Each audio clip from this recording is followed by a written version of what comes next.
Hey guys, what's up? This is Helsing920 and it's time for the console war. Tonight in episode 1, I will be looking at the Nintendo Wii. A system that, according to many, is the biggest underdog this generation. And it very well may be, but I still feel that it has to be discussed here. First of all, yes, I do own a Wii. In fact, it was the first system out of this generation of consoles that I came into possession of. And it does have some awesome positives to it. However, it has also a lot of negatives. I'm going to hopefully be able to cover them all right here tonight. First of all, the system does have some great games. In fact, all of their awesome games seem a little bit more unique than the ones that are on the other systems.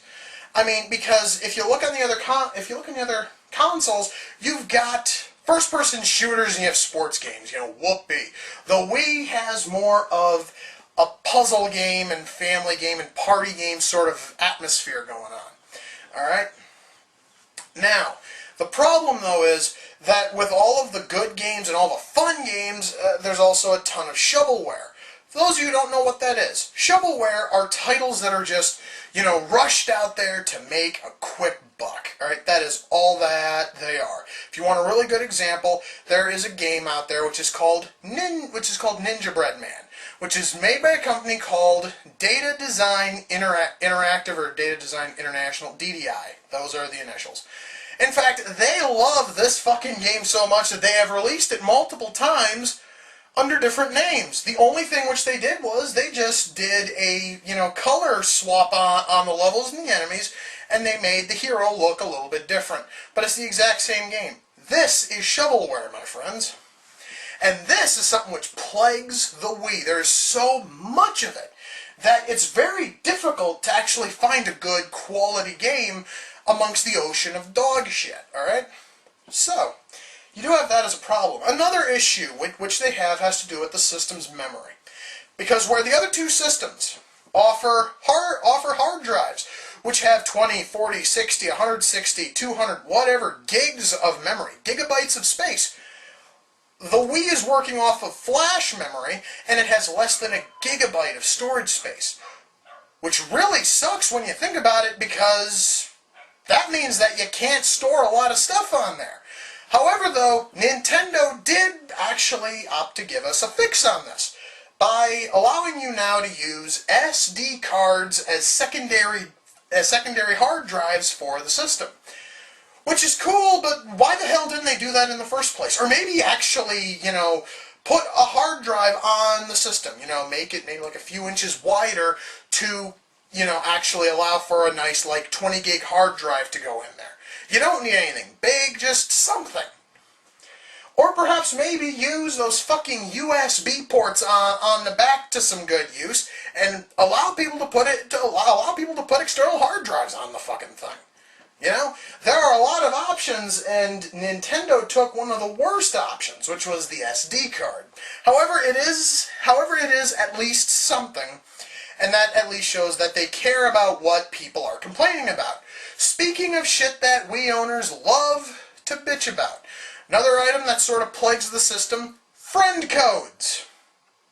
Yeah, friend codes. For those of you who don't own a Wii and you don't know what the hell I'm talking about, I want you to look at this right here. Here are my friend codes as seen on my YouTube channel.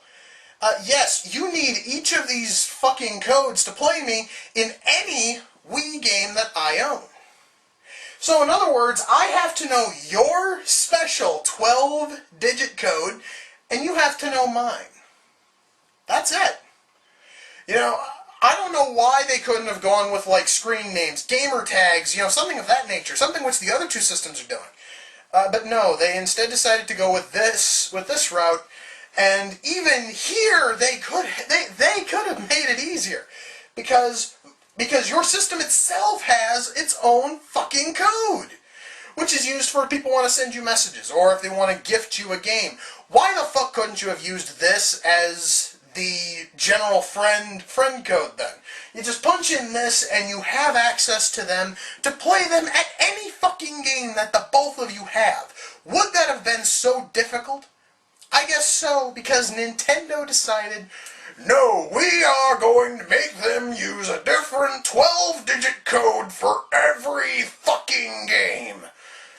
Which is rather sad. In fact, that's just fucking pathetic. It really is. Alright? Otherwise, folks, a few other positives.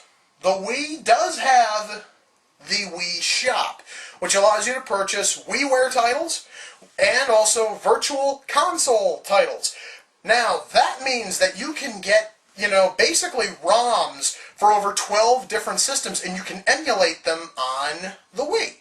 Which is great. That actually means that you can jump on there, you can purchase like Super Mario Bros. 3 for $5, and you can play it on your big-ass TV.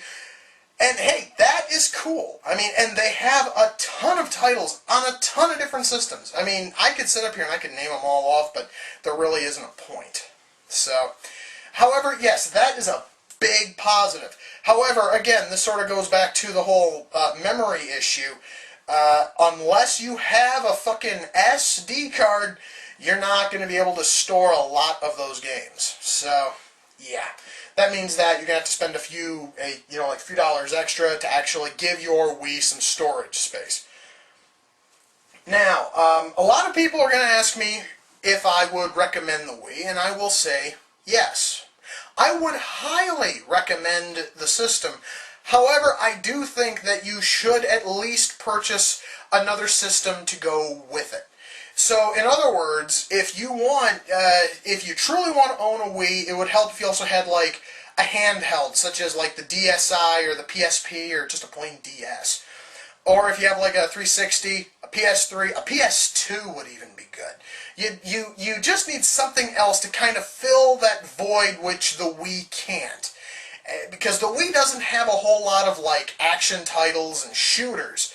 And they are done better on other systems anyway, so you're going to want to go that route if you do want to sort of mix that in with everything else. So folks, yes, the Wii, I would highly say buy it, but then again, I would say that about all of these systems. However, this one, you're going to want something else to go with it, because there's no way that this is going to fill all of your gaming needs. And with that, that closes out part 1 of the console war. Until next time, this is Helsing920 saying take care, and I'll see you all in the near future. Peace.